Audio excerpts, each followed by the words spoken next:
What's up, guys? Welcome to your 162nd Android tutorial for the new Boston. And now that we've defined both of our receiver, which is our actual widget, and the activity that's going to basically configure our widget, we can get into the design and the development of our widget. So just make sure you save the manifest, close that, and we're still going to work with this, this XML file, which is our app widget provider. But first, before we do that, we need to set up a layout of what we want within our widget. So again, we're just going to set up a new Android XML file. It's going to be a layout, and I'll tell you what you can add to the widgets. There's certain things you can add within there and certain things you can't. But we'll get to that in a second. And what we're going to do is we're going to just call this widget.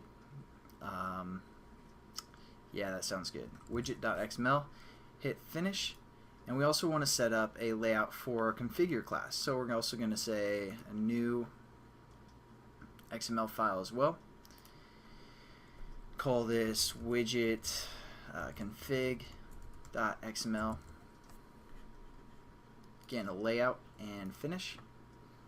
So first, let's develop our configure XML file. All we're going to have is an edit text and a button. So text fields, drop in an edit text, and also drop in a button. I like this new version of the ADT where you can just size it like that.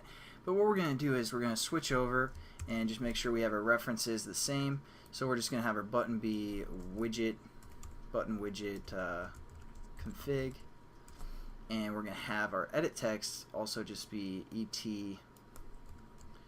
widget config. There we go. We have our layout for our widget configure class set up, and we also need to set up our actual widget. So this is the widget XML file. All we're going to have is one text view, a button, and another text view. So again, nothing too complicated. Just make sure we have our references set the same. So we're going to call this one TV config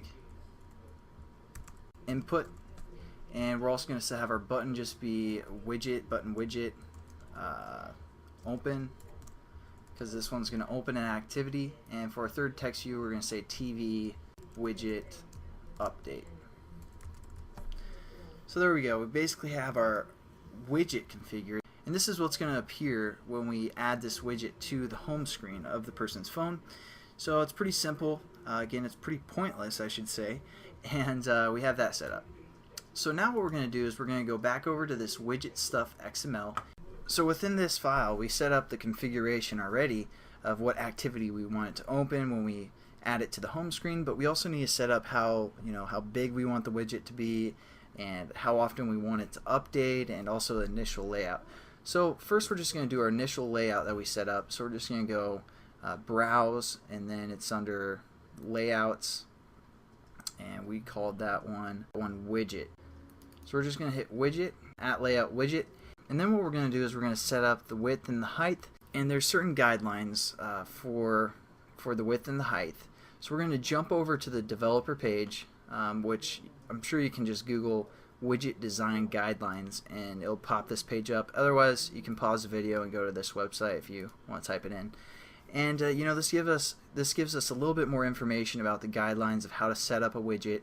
And all we're going to do is we're going to scroll down to where it says standard widget sizes. So like we can see, like the 320 by 100, there's going to be a length of pretty much 4 of those that you can fit on the screen, and different sizes that you can use. There's guidelines, and I believe there's some kind of formula. I don't know if it's on this page or not, but there's a formula to figure out if you want a different size in this, how you do that. So you guys might want to look on this page to figure that out, but we're just going to follow this guideline of 320 by 100.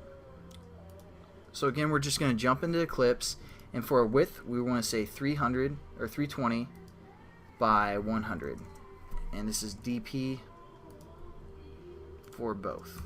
And then lastly, we want to tell our widget how often to update.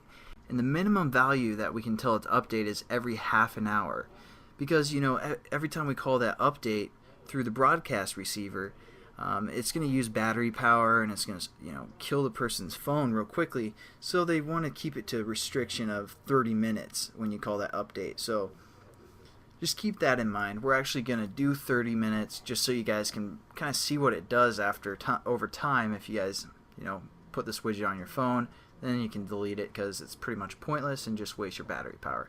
But for 30 minutes, we're going to say 180,000 seconds, or milliseconds. Oh wait, is that right? No. There we go. So 1.8 million milliseconds is equal to 30 minutes, I believe. We can do more than that, obviously, if we want this widget to update daily or something like that. But just for example, we're going to have it be 30 minutes. And that's pretty much it. We set up our widget provider. And that's just going to kind of, again, define the shape of our widget, how often we want to update, what the layout of the widget should be, and if we have a configure. You don't have to have a configuration activity, but if you choose to, you can set that up as well, which we're going to do just for example's sake. And that's pretty much it for this tutorial. Hopefully you understand a little bit more about the app widget provider, and make sure you check out this page to kind of get a little bit better overview of some of the stuff that you can do when developing your widget, and just how to design it well. Obviously the way we're designing it, it's not that great, but you can go into more detail there. So I'll catch you guys in the next tutorial, and hope you have a good one. See you later.